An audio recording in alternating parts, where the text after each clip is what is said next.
Okay, we are back, and in this video, we're going to be getting a little bit more into the practical. So, one of the best ways, one of the most beautiful ways that you can start to show yourself love is by knowing and meeting your own needs. So, when I think of my own past experiences, and with so many of the women that I work with, I hear this again and again and again.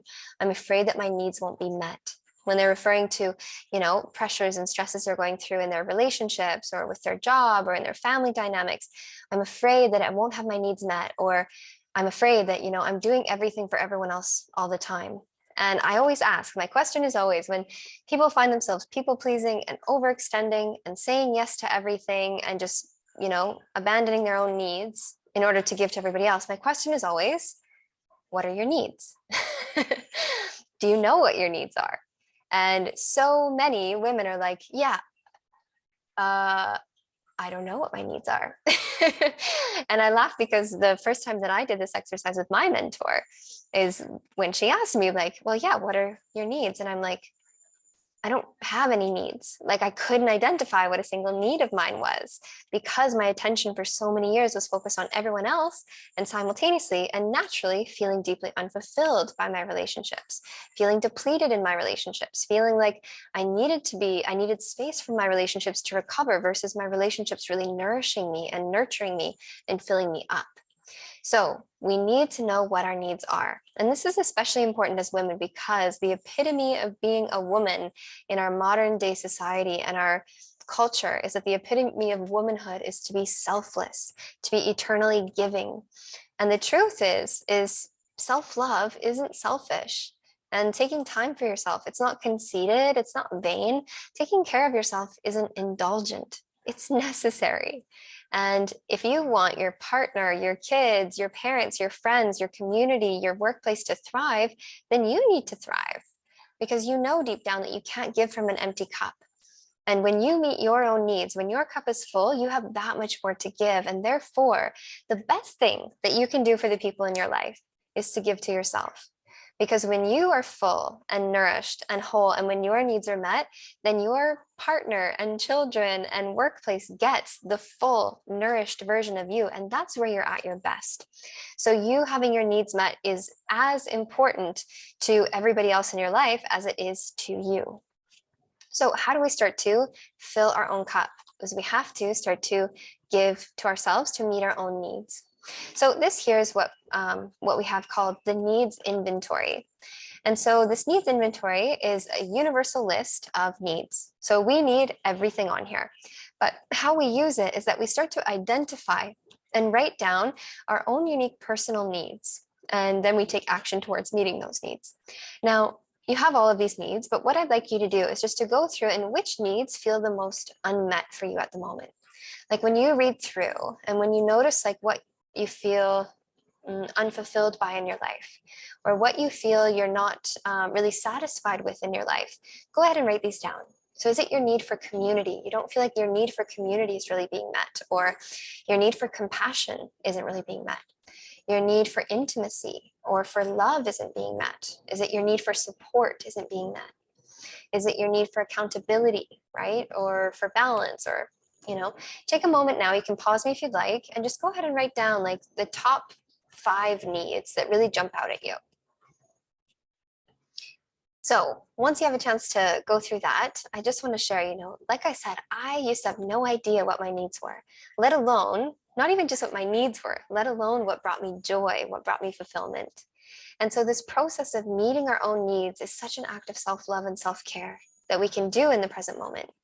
So this is actually a practice that we call reparenting. And reparenting is a process of healing from the past, where we as our adult selves start to meet the needs that weren't able to be met when we were young. So we can recognize, so many of us, our parents did the best. They did the best that they could based on the consciousness and the level of healing that they were able to do for themselves. As kids, we had needs. We had the basics, food, water, shelter. But we also have needs for consistent presence, for modeling of relationships, for modeling of emotional regulation, for modeling of boundaries. And we didn't always learn this as kids. And again, that's based on our parents' own level of healing, their own level of self-awareness, and their own ability to do the work that you yourself are doing right here and now. So again, just like we have our ego self and our true self, we have an inner child and an inner parent. And meeting our needs is this process of reparenting. So again, giving to ourselves what we couldn't have when we were younger. So if you had a need for connection, and maybe your parents did the best that they could, but maybe maybe your father was always away working, or your mom was always busy with your younger sibling, or whatever it was, and maybe you didn't have that consistent presence or that level of connection that you needed. You can actually start to give that sense of connection to yourself right now. You can start to meet the needs that weren't met and that simultaneously aren't met, because often our unmet needs as children play through into our unmet needs as adults. And so if we had a need for connection when we were young that wasn't met, then in our adult life, we might find ourselves feeling the same, just craving connection, but simultaneously pushing it away, because connection means giving, giving, giving, and not actually receiving from our relationship. So we can be in this kind of push-pull dynamic of craving connection, craving intimacy, wanting to be close to our loved ones, and simultaneously feeling really exhausted and overwhelmed and depleted by our relationships. So we can start to meet our own need for closeness. So once we know what our core needs are that we want to work on, I have a little practice I'd like to share with you. So this is a powerful exercise. It helps us identify our needs and then gives us specific ways that we can start to meet those needs within ourselves. This is called the needs mind map, and it's really a self-care menu of a list of all the things that you can start to do to reparent yourself and start to meet your own needs so that you can experience deepest levels of self-love, self-acceptance, and self-compassion. So I'm going to give you a little example here. So this is on a fresh piece of paper. You can do this as we go if you'd like, or you can pause me as we go and fill it in for yourself, or do it after the video. So go ahead in the middle of your page, put a little circle, and you're going to write one of your core needs. So whatever need popped up here for you is which one's the most important for you at the moment. And let's write that in the middle. So I just did an example here. So say my core need was for joy. I'm going to write that in the middle. And then I'm going to start to branch out. And from this first branch here in this mind map, I'm going to write general. So this is generally what I can start to do to fulfill that need. So these are just brainstorming ideas, generally what I can do. Well, I can go be in nature. That nourishes my need for joy. I can play music. That nourishes joy. I can teach. I can coach. That really gives me joy. I can be around animals. That brings me so much joy. So those are some general things. You can take a sec now if you'd like, or you can go through the whole exercise, learn it first, and then do it. So the next step after that is then to get specific. So specifically is how, when, and the exact ways that you can start to meet that need. So for example, being in nature, that's general. Specifically, that could be going for a rice field walk, or going to a waterfall, or sunbathing.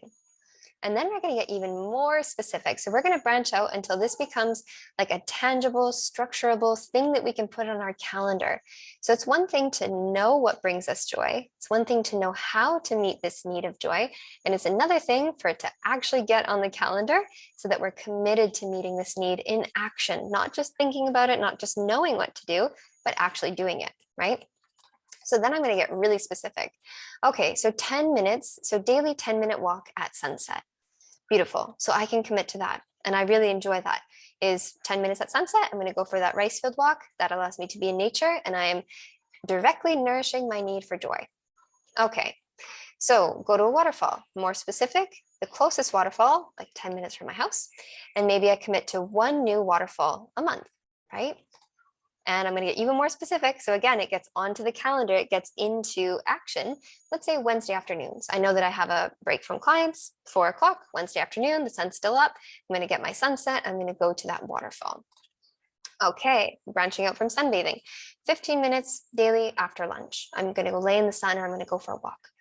Or go watch the sunset. Now I live at the beach. The sunset is really beautiful there. So I can do that to nourish directly my need for joy. Now notice here, everything that I have shared is things that I'm empowered to do. Nobody else has to change. Nobody has to make me feel joyful. I'm meeting my own need for joy. And if the people in my life can contribute to my joy, then I'm overflowing, right? It's my job actually to meet my own needs. If we have a need for safety, It's our job to meet our need for safety, to make life decisions that make us feel safe. It's our job to meet our need for happiness. It's no one else's job. And this is the good news, because if our joy was dependent upon the people else in our lives, no matter how interested our loved ones are in giving us joy, they can't. Like, it's not humanly possible for someone to make us happy all the time. So our joy, our needs need to be an inside job. And this is very empowering, because now suddenly this joy that you've been looking for, this need for safety or for connection that you've been looking for outside of yourself, you can start to give to you. You can start to meet that need through your own life decisions and how you behave, the things that you do. Okay, so here's a few other examples. Music. Specifically, I can listen to music while I cook. I can find a local drumming group. I can play guitar. And specifically, I can make some playlists. I can go to that drumming group once a month. I can play guitar. Friday nights with Mateo, that's my partner. We have date night Friday night. Play guitar. I can invite friends over for kirtan, and I'm going to do that once a month. That's something I can commit to. So we're just expanding out again. We're going from general to specific, and then even more specific times, right? The exact details. So this is how you can start to meet your own needs. So this needs mind map is a beautiful exercise. You can start with one need and then you can expand into more. And the cool thing is that this actually becomes a menu for your self-care. And when you feel, right, let's say your need for connection, when you're feeling disconnected, when you feel like unfulfilled in your connection, you know that that need isn't fully being met, you're going to go to this piece of paper and you're going to be like, okay, what can I do to start to fulfill this need right here and right now? And the cool thing is that it doesn't need to depend on anybody else. Let's say the need is connection. Okay, maybe our participation is asking, right? So often we say like, oh, we're not close. We might complain with our partner, I don't feel close with you, or I wish we were closer. I wish we had more time together. Sure, we complain, but are we actively inviting them to things? Are we actively co-creating that sense of connection? Are we meeting our own need by communicating our desires and communicating our needs and expectations? So all of that goes into the needs mind map. So I hope this was helpful. I hope that you can go through this need mind map and find a bit of clarity of how you can start to show yourself the deepest levels of love, self-compassion by meeting your own needs and reparenting yourself. So that's all for now. I'd love to hear in the comments below or over in the Facebook group your main takeaway for today. What's something that you learned or realized about self-worth, self-love, and your connection to yourself? Is there any insights you gained? And of course, any questions, you're welcome to post as well. So thank you so much for watching, and I'll see you back next week for Module 8, our last module. So I'll see you there.